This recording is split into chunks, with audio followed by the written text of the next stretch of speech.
Pašvaldība iedzīvotājiem ir tuvākā valsts.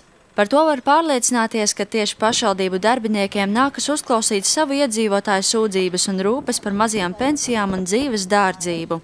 28. martā pie Lielvārdes novada domas pulcējas piketētāji. Kamēr organizētājs cenšas pievērst uzmanību vietējās domas darbam, līdzi atnākušie norāda uz savām problēmām. Un darbu jau neko nevar dabūt tagad. Un ar 147 latiem pa visu nomaksāt nevar. Pilnīgi nevar. Man, piemēram, beidzās zāles tagad. Man būtu jāiet pie ārsta, bet man naudas nav. Es pat nezinu, ko lai es kā man var palīdzēt. Ja? Palīdzēt droši vien. Es nevaru nevienam paprasīt naudu, bet ja man būtu kādas atlaides, tad es mēģinātu dzīvot. Bet jūs saprotiet, novest cilvēku tik tālu, ka viņam vispār nav iespējams ne dzīvot, viņam gandrīz nav ko ēst. Tas ir šausmīgi.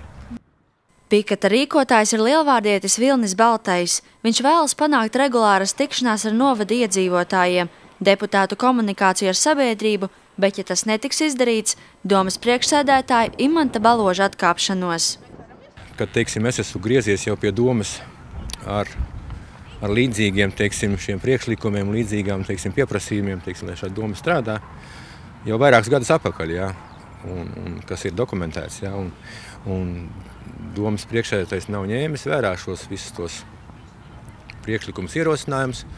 Līdz ar to viņš būtībā ir atbildīgs gan politisks, gan arī likuma priekšā viņš ir atbildīgs par domas darbu. Lielvārdes pašvaldības vadītājs nepiekrīt izteiktiem negatīviem argumentiem pret domas darbu, piemēram, pret aktivitāšu trūkumu jaunākajai paaudzei. Tuvākajā laikā darbu sāks speciālists, kas koordinēs jaunatnes darbību novadā.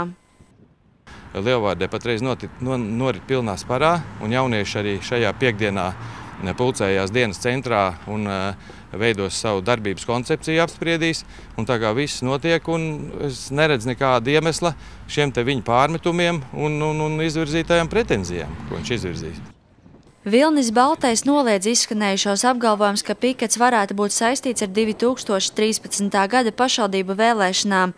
Viņš atzīst, ka tuvākajā laikā tiks dibināta nevalstiskā organizācija jeb biedrība, kas iestāsies par ģimeņu, bērnu un jauniešu tiesībām. Dāts Stribotska, Zanda Treško, Ogres televīzija.